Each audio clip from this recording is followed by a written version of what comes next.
পার্থক্যটা এটাই হচ্ছে যে অটো শহরে খুব গ্যাঞ্জাম করে। অটো যে দ্রুত গতিতে চালায়, যে গতিতে তারা চালায়, ওই গতিতে এই রোডে চলার কথা না। দেখা যাচ্ছে একটা ফায়ার রিক্সা যাচ্ছে লিমিটভাবে, এতে কোনো অ্যাক্সিডেন্টের ভয় থাকে না, কোনো ক্ষতিগ্রস্তর ভয় নেই।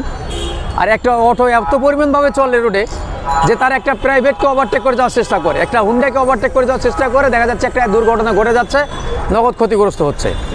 অটো না থাকলে ঢাকা সিটির মধ্যে অনেক ভালো থাকবে এবং ঢাকা সিটি অনেকটা ফাঁকা থাকবে। অটো না থাকলে খুব জ্যাম থাকবে না, কোনো জ্যাম থাকবে না ঢাকায়, এটা আমার বুঝে। গতকালকে অটো নিষিদ্ধ করার পরে অটো আজকে ঢাকা সিটিতে শতকরা দেখা যাচ্ছে 20% চলতেছে। 20% চলাতেও বোঝা যাচ্ছে যে ঢাকা শহরে রিক্সা নেই, এতটাই ফাঁকা। দেখেন, আপনিও দেখেন, লক্ষ্য করে দেখেন, আজকে বৃহস্পতিবারের দিন, অফিস আদালত সব খোলা, কতটা ফাঁকা মনে হচ্ছে।